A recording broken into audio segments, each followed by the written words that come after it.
সংস্কার বা হাসিনার বিচারের সাথে নির্বাচনের কোনো সম্পর্ক নেই বললেন আমিনুল হক। ধানমন্ডিতে ব্যবসায়ীর বাড়িতে দুর্ধর্ষ ডাকাতি, 4 জনের পরিচয় প্রকাশ। জানাবো রুদ্ধ হতে পারে রাজনীতির পথ। এবং সর্বশেষ জানাবো বাংলাদেশ নিয়ে এখনো ষড়যন্ত্র চলছে বললেন হাসনাত। শুনছিলেন সংবাদ শিরোনাম, এবারে বিস্তারিত। সংস্কার বা হাসিনার বিচারের সাথে নির্বাচনের কোনো সম্পর্ক নেই বললেন আমিনুল হক।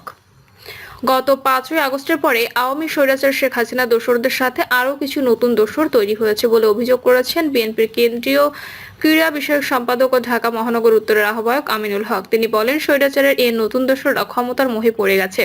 ক্ষমতার লোভ সামলাতে না পেরে তারা বিভিন্ন জায়গায় দেশের রাষ্ট্র কাঠামো সংস্কার ও স্বৈরাচার শেখ হাসিনা সহ তার দোসরদের বিচারের পরে নির্বাচনের কথা বলছেন। আমিনুল হক বলেন, আমরা দৃঢ়ভাবে বলতে চাই, স্বৈরাচার শেখ হাসিনার বিচার প্রক্রিয়ার সাথে নির্বাচনের কোনো সম্পর্ক নেই। বাংলাদেশের রাষ্ট্রীয় কাঠামো সংস্কারের সাথে নির্বাচনের কোনো সম্পর্ক নেই। তিনি আরো বলেন, সংস্কার একটি চলমান প্রক্রিয়া, যা যুগের পর যুগ চলবে। সমস্যা থাকবে, তার সমাধান হবে, সমস্যার তৈরি হবে, সমাধান হবে।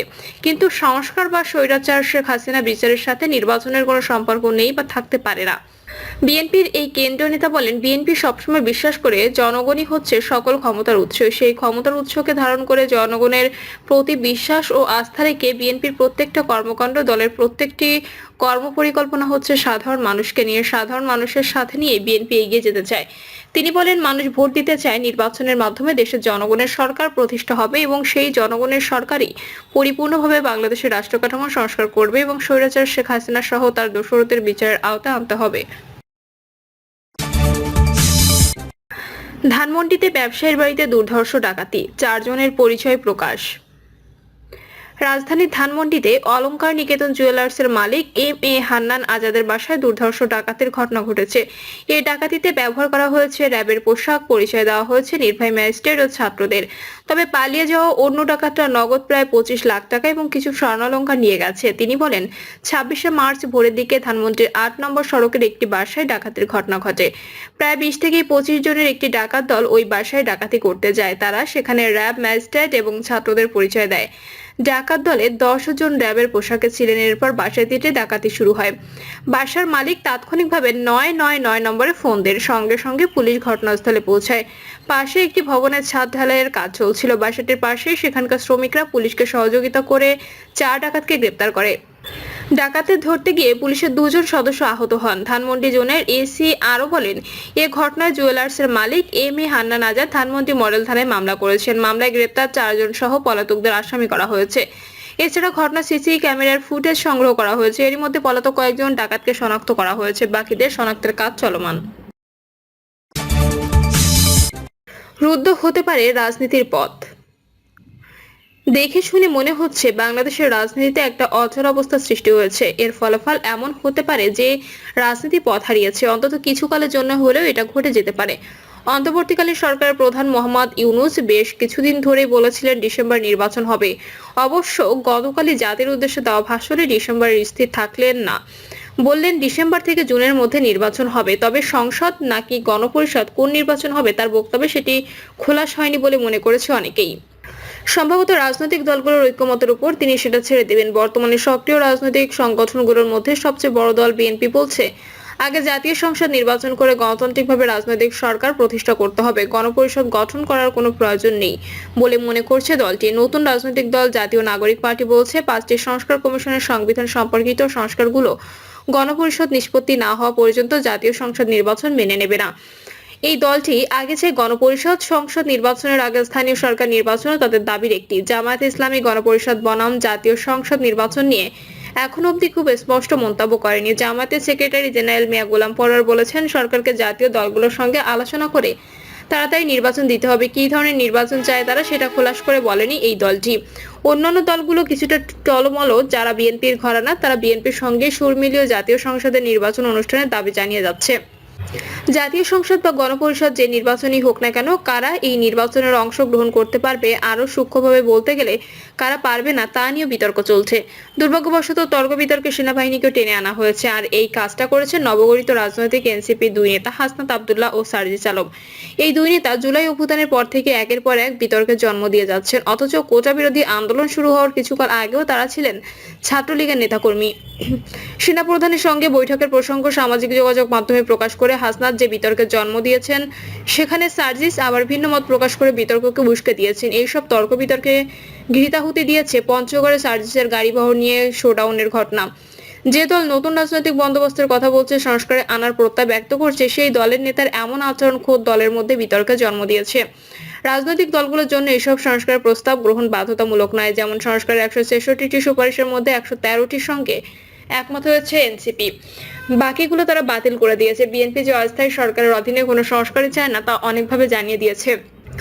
তাদের নেতা তারেক রহমান 8 দফা প্রস্তাব করেছেন, যেগুলো নীতি নির্ধারণী বিষয়ক সংস্কার, শিল্প প্রতিষ্ঠান উন্নয়ন, স্বাস্থ্য সেবা উন্নয়ন, জিনিসপত্রের দাম কমানো ইত্যাদি। এখন কি হবে? আপনারা দেখেছেন, যখন রাস্তায় যানবাহন চলাচলের কোনো শৃঙ্খলা থাকে না, তখন গাড়িগুলো সোজাসুজি ডানে বাঁয়ে আড়াআড়ি সব দিকে চলতে থাকে। যেদিকে যেতে চায় অন্যদের অগ্রযাত্রা রুদ্ধ করে নিজেকে এগিয়ে নেওয়ার যে প্রবণতা সৃষ্টি হয়, তার কারণে সবারই এগুলো বন্ধ হয়ে যায়।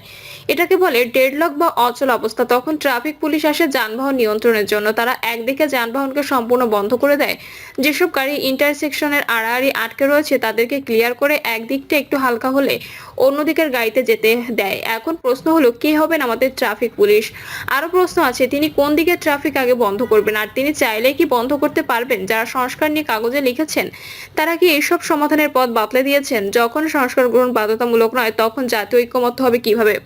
নির্বাচন নিয়েও প্রশ্ন আছে। যে নির্বাচনই হোক না কেন, একটা নির্বাচনী পরিবেশ লাগবে। যখন ছাত্র নেতারা হুমকি দেন, এটা হতে দেব না, এটা করতে পারবে না, সেটা নির্বাচনী ভাষা হয় না। আপনি বলতে পারেন, আমাদের দলকে নির্বাচিত করুন, তাহলে আমরা এটা হতে দেব না, কিন্তু অন্যরা নির্বাচিত হতে তাদেরকে এটা করতে দেবেন না, সেটা তো গণতান্ত্রিক পদ্ধতি নয়। ধরুন, ইউনূস সরকার এনসিপির দাবি মেনে গণপরিষদ নির্বাচন করুন আগে।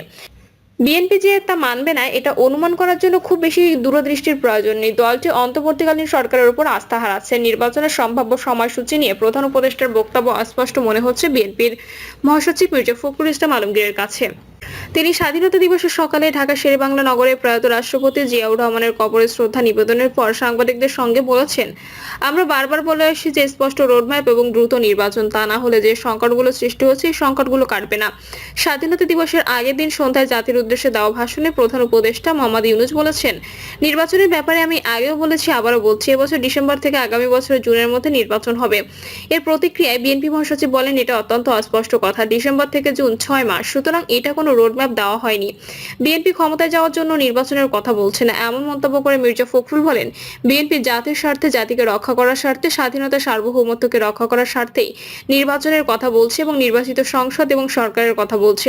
বিএনপি আবারও সংসদ নির্বাচনের কথা বলেছে। ধরা যাক, অন্তর্বর্তী সরকার বিএনপিকে বুঝিয়ে শুনিয়ে এনসিপির দাবি অনুযায়ী সংসদের আগে গণপরিষদ নির্বাচন দিল, কিন্তু সেই নির্বাচনের সংখ্যাগরিষ্ঠতা নিয়ে নির্বাচিত হয়ে আসার কোনো আলামত এনসিপির কর্মকাণ্ডে প্রতীয়মান হচ্ছে না। যদি তাই হয়, সংস্কারের কি হবে? দল গঠনের আগে যতটা সমর্থন পেয়েছিল প্রতিষ্ঠার মাসখানেকের মধ্যে এনসিপি নামের নতুন দলটি তাও হারাতে বসেছে বলে মনে হচ্ছে। গণপরিষদে নির্বাচন আগে হলে এবং সেই নির্বাচনে যারা বিজয়ী হয়ে আসলো, তারা যদি সংস্কার কমিশনগুলোর কোনো সংস্কার প্রস্তাবের সঙ্গেই একমত না হয়, তখন কি হবে? তারা বর্তমান শাসনতন্ত্রে ভালো কিছু কিছু পরিবর্তন করে গণপরিষদ ভেঙে দিতে পারে। আপনার আমার বলার কিছু বলার থাকবে না তখন, কারণ তাদেরকে নির্বাচিত করা হয়েছে জনগণের ভোটে। তারা আমাদের প্রতিনিধি, আমাদের চাওয়া আমরা তাদের কাছে ভোট দিয়ে হস্তান্তর করেছি। সুতরাং যেই কপাল সেই মাথা। সংবিধান বিশেষজ্ঞ ডক্টর কামাল হোসেন যা বলেছিলেন আগে, বিদ্যমান সংবিধানে কাঙ্ক্ষিত পরিবর্তন করা যেতে পারে, আবার গণপরিষদ নির্বাচনের সময় ঝামেলা হতে পারে। যেসব প্রার্থী তার নির্বাচনী প্রচারে বলবেন না সংস্কার কমিশনের সংস্কারে আমি একমত নই, তাদের উপর কি মব হামলা হবে? তাহলে গণতান্ত্রিক নির্বাচন কিভাবে হবে? এবার অন্য দিকটাও ভাবুন। ধরুন, ইউনূস সরকার জাতীয় সংসদ নির্বাচন দিলেন ডিসেম্বরে, একটা দল 2/3 আসন পেলে সরকার গঠন করলো। তারা এসে বলল, আমরা তো সংস্কার মানিনি, সুতরাং একই লোক 10 বার প্রধানমন্ত্রী নির্বাচিত হতে দোষ কি? যেহেতু তাদের 2/3 সংখ্যাগরিষ্ঠতা, এই 10 বার ক্ষমতায় থাকতে তারা হয়তো সব রকম চেষ্টা করবেন। প্রিয় দর্শক, এই ছিল এখনকার সর্বশেষ সংবাদ। আপডেট সব সংবাদ পেতে চ্যানেলটি সাবস্ক্রাইব করে বেল আইকনটি ক্লিক করে রাখুন।